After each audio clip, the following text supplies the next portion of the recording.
अस्सलाम वालेकुम students, how are you all. आप अपना उर्दू का पेज नंबर 10 ओपन करें, रीडिंग बुक का सबक नंबर 3 हमारे रसूल। हम इसकी रीडिंग करेंगे, ठीक है। हज़रत मोहम्मद सल्लल्लाहु अलैहि वसल्लम अल्लाह के प्यारे रसूल हैं। आप तमाम नबियों के आखिर में आए और सबके सरदार हुए। आप दुनिया के सबसे अजीम इंसान हैं, बड़े इंसान हैं। अल्लाह के बाद आपका रुतबा सबसे बुलंद है मकाम। आपको अल्लाह ताला ने बेशुमार खूबियाँ अता की दी। आपके अखलाक दुनिया के सब इंसानों के लिए बेहतरीन नमूना है।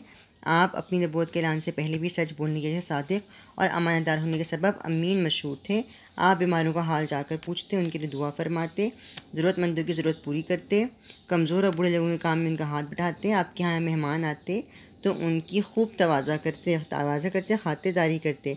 आप हमेशा मुस्कुराकर नरम लहजे में गुफ्तगू फरमाते, किसी को बुरा ना कहते, कभी अपनी ज़ात के लिए किसी से बदला न लेते, बल्कि अपने दुश्मनों से भी हमेशा अच्छा होने का सलूक फरमाते।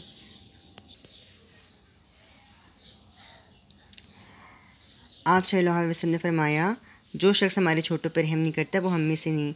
हमारे प्यारे नबी ने जब कौम को अल्लाह ताला के बताए सीधे रास्ते की तरफ बुलाया तो लोग आपकी जान के दुश्मन हो गए। इन जालिमों ने आपको तरह तरह की तकलीफ़ें दी, आपके रास्ते में कांटे बिछाते, आप पर कूड़ा फेंकते, पत्थर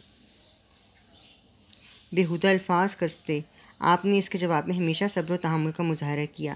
आप अपने मानने वालों को एक सच्ची और अच्छी ज़िंदगी गुजारने के तरीके बतलाए, इनको हक़ और सच्ची बात कहने, दयानत और इसार से काम लेने, सब्र और शुक्र से रहना सिखाया। अच्छी तिजारत के असूल बताए कि आपस में के लेन देन में धोखा ना करें, इसार से काम लें।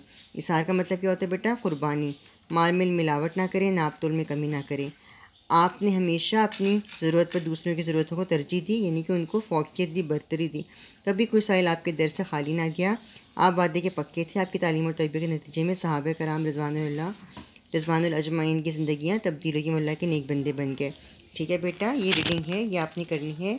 इसके अलावा आपकी बुक की बैक पर अल्फाज मायने दिए गए हैं, वो अल्फाज मायने आपने याद करने हैं।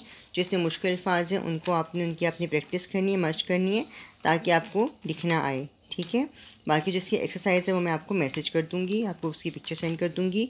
और बुक के आखिर में पेज नंबर मैं आपको बता रही हूँ, किस पेज के ऊपर अल्फाज मायने वो आपने याद ज़रूर करने हैं। ये देखिए बेटा, हमारे रसूल सल्लल्लाहु अलैहि वसल्लम पेज नंबर 99 पर अल्फाज मायने दिए हुए, ठीक है। ये अल्फाज मायने आपने लाजमी याद करने हैं। Thank you so much.